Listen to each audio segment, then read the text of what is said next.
అపరాధ పంటల్లో కందిది ప్రత్యేక స్థానం. దీనిని ఏక పంటగానే కాక పలు పంటల్లో అంతర మిశ్రమ పంటగా సాగు చేసుకునే అవకాశం ఉండటంతో సాగు మరింత లాభసాటిగా మారింది. దీనికి తోడు గత కొంతకాలంగా కలిసొచ్చిన మార్కెట్ ధరలు రైతులకు మరింత ఉత్సాహాన్నిస్తున్నాయి. ప్రస్తుతం ఖరీఫ్ కంది సాగుకు రైతులు సిద్ధమవుతున్నారు.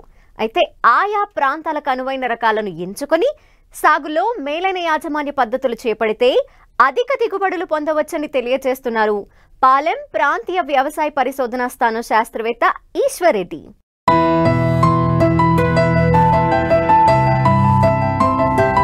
ఖరీఫ్ పంటల సాగులో రైతులు బిజీగా ఉన్నారు.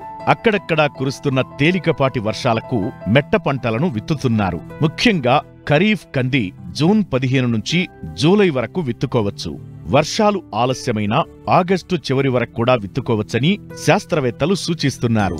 సకాలంలో విత్తడం ఒకెత్తైతే ఆయా ప్రాంతాలకు అనువైన రకాలను ఎంపిక చేసుకోవడం మరో ఎత్తు. మొత్తంగా విత్తనం మొదలు పంట కోత వరకు సమగ్ర యాజమాన్య పద్ధతులను పాటిస్తేనే నాణ్యమైన అధిక దిగుబడిని పొందేందుకు ఆస్కారముంటుందని వివరాలు తెలియజేస్తున్నారు పాలెం ప్రాంతీయ వ్యవసాయ పరిశోధనా స్థానం శాస్త్రవేత్త ఈశ్వర్ రెడ్డి. రకాలను ఎంచుకునేటప్పుడు తన యొక్క నేల పరిస్థితులను అదేవిధంగా వర్షాధారాన్ని ఉంచుకొని రకాలను ఎంచుకోవాల్సి వస్తుంది. ఎవరికైతే మనకి ఎర్రచలకా నేలలు ఉండి వర్షాధారంగా సాగు చేసేటటువంటి రైతులు మధ్య స్వల్పకాలిక రకాలను ఎంచుకోవాలి. అదేవిధంగా నల్లరేగడి నేలలు భూములు ఉండి నీటి సదుపాయం కలిగినటువంటి రైతు సోదరులు మధ్యకాలిక రకాలను ఎంచుకోవాలి. మధ్య స్వల్పకాలిక రకాలు అనగా ఇవి 140 నుంచి 160 రోజుల కాలంలో పరిపక్వతకు వస్తాయి. మన తెలంగాణ రాష్ట్రంలో ప్రాంతీయ వ్యవసాయ పరిశోధనా స్థానం పాలెం నుంచి విడుదల చేయబడినటువంటి రకం PRG 176 ఉజ్వల రకము మధ్య స్వల్పకాలిక రకము. ఇది మనకు 130 నుంచి 135 రోజుల్లో మనకి పరిపక్వతకు వస్తుంది. కొంత మొగ్గ దశ ముందు మనకి వర్షాలు వచ్చినట్టయితే 140 రోజుల వరకు మనకి కాతకు అనేది వస్తుంది. అంతేకాకుండా వరంగల్ ప్రాంతీయ పరిశోధనా స్థానం నుంచి విడుదల చేయబడినటువంటి రకం WRG 93, WRG 97, WRG 121 ఈ విధంగా మధ్య స్వల్పకాలిక రకాలు మనకి తెలంగాణ రాష్ట్రంలో అందుబాటులో ఉన్నాయి. ఇవి 140 నుంచి 160 రోజుల కాలంలో పరిపక్వతకు వచ్చి మనకు 6 నుంచి 8 క్వింటాల దిగుబడి సామర్థ్యం కలిగినటువంటి రకాలు. ఇంతేకాకుండా మధ్యకాలిక రకాలు కూడా మనకి అందుబాటులో ఉన్నాయి. మధ్యకాలిక రకాలు మనకి 160 నుంచి 180 రోజుల కాలంలో పరిపక్వతకు వస్తాయి. ఈ మధ్యకాలిక రకాలలో మనకి ICPL 87-119 ఆశ అనే నామంతో ఉన్నాయి.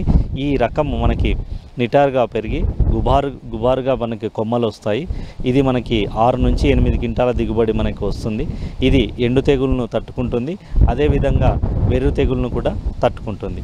అంతేకాకుండా వరంగల్ పరిశోధన స్థానం నుంచి విడుదల చేయబడినటువంటి WRG 65 రుద్రేశ్వర అని అంటాం.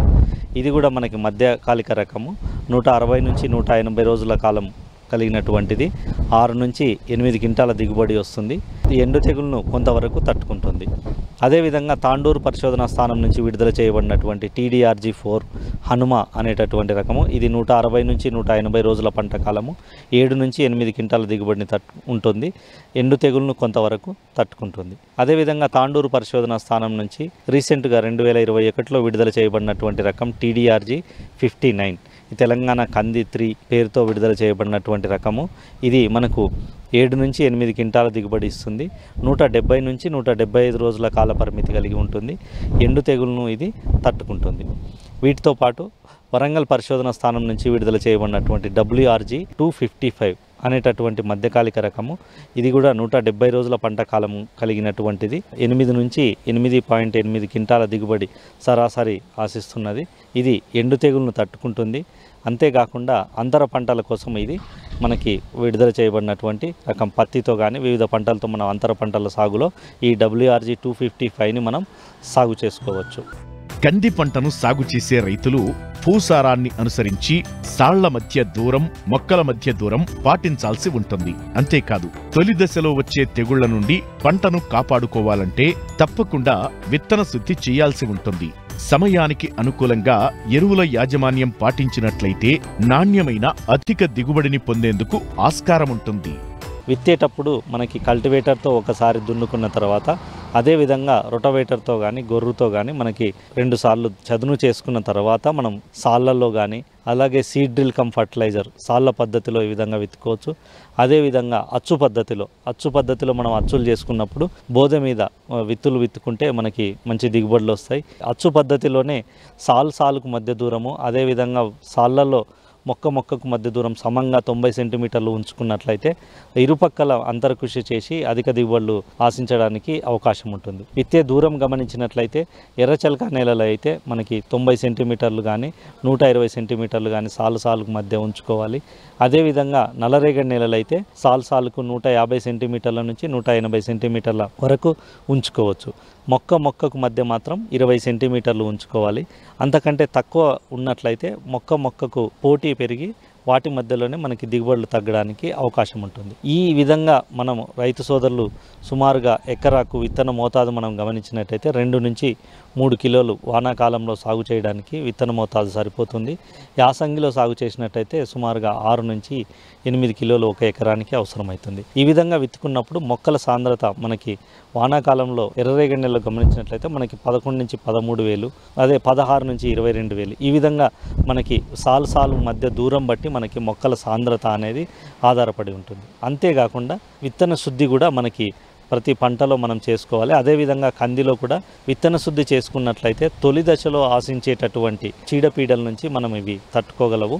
విత్తన శుద్ధి గమనించినట్లయితే 1 కిలో విత్తనానికి 3 గ్రాముల తైరం కానీ క్యాప్టాన్తో కానీ విత్తన శుద్ధి చేసుకోవాలి. మొదటిసారిగా కందిని మనం సాగు చేస్తున్నట్టయితే ఆ పొలంలో మనం రైజోబియం కల్చర్తో విత్తన శుద్ధి చేసుకోవాలి. ఈ రైజోబియం కల్చర్తో విత్తన శుద్ధి ఏ విధంగా చేసుకుంటారంటే 100 మిల్లీలీటర్ల నీళ్లు తీసుకొని అందులో 10 గ్రాములు పంచదార కానీ బెల్లం కానీ ఒక 10 నిమిషాలు మరగబెట్టిన తర్వాత వచ్చినటువంటి దానిని మనము 1 ఎకరాకు సరిపోయేటటువంటి విత్తనం మీద చల్లుకోవాలి. 1 ఎకరాకు విత్తనానికి 200 నుంచి 400 గ్రాముల రైజోబియం కల్చర్ను పాలిథిన్ సంచులను ఉపయోగించి పట్టించాలి. దీనిని నీడలో ఉంచి మనం ఆరబెట్టాలి. ఆరబెట్టిన తర్వాత మనం విత్తుకోవాలి. ఈ విధంగా విత్తన శుద్ధిలో మనకి శిలీంద్రనాశనలు రైజోబియం కల్చర్ను ఉపయోగించవచ్చు. అదేవిధంగా కందిలో గమనించినట్లయితే తొలి దశలో పెరుగుదల అనేది చాలా తక్కువగా ఉంటుంది.